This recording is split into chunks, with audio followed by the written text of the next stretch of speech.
45 years ago, Apollo 8 astronauts Frank Borman, Jim Lovell, and Bill Anders became the first humans to orbit the moon and the first to witness the magnificent sight called Earthrise.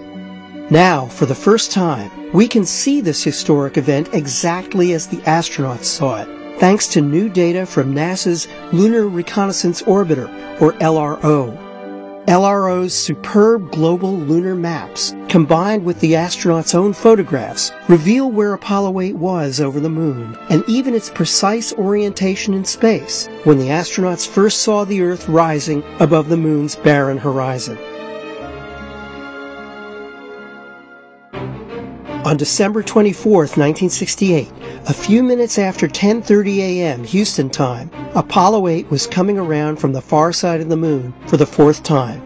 Mission Commander Frank Borman was in the left-hand seat, preparing to turn the spacecraft to a new orientation according to the flight plan.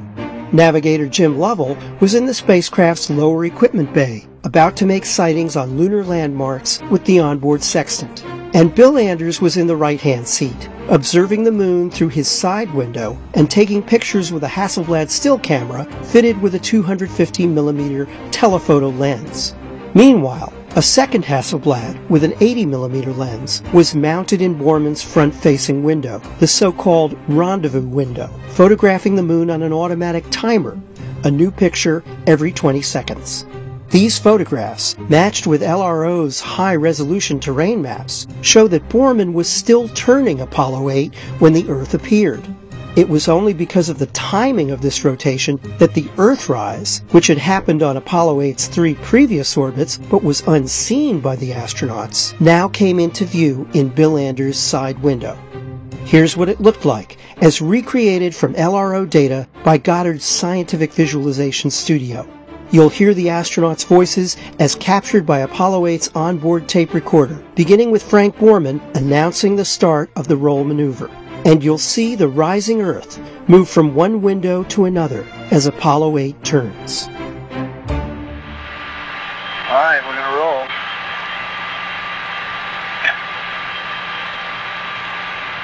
Ready? Set.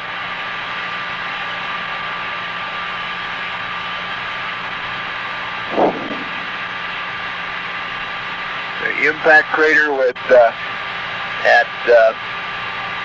just prior to the subsolar point on the south side, and the floor of it nearly even, except there is one dark hole,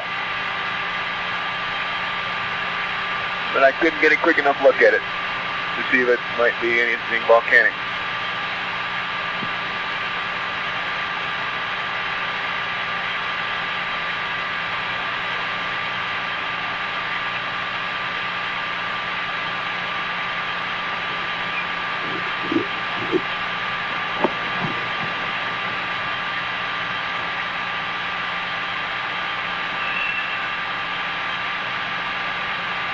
Oh my God, look at that picture over there. There's the Earth coming up. Wow, is that pretty. Hey, don't take that, it's not scheduled. You got a color film, Jim? Hand me a roll of color, quick. Oh man, that's great. Where is it? Quick.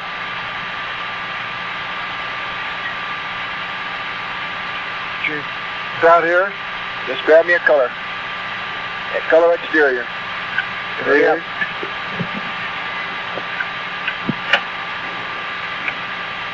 Got one? Yeah, I'm looking for one. C368. Anything, quick. Here. Got it. I think we missed it.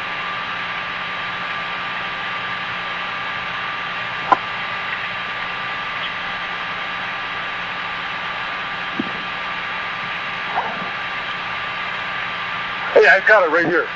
Let me get up this a lot clearer. Bill, I got it framed. It's very clear right here. Got it? Yep. Just take several. Take several of them. Here, give it to me. Wait a minute, let me just get the right setting here now. Just calm down, Lovell. Well, I got it right. Oh, that's a beautiful shot. 250 at F11.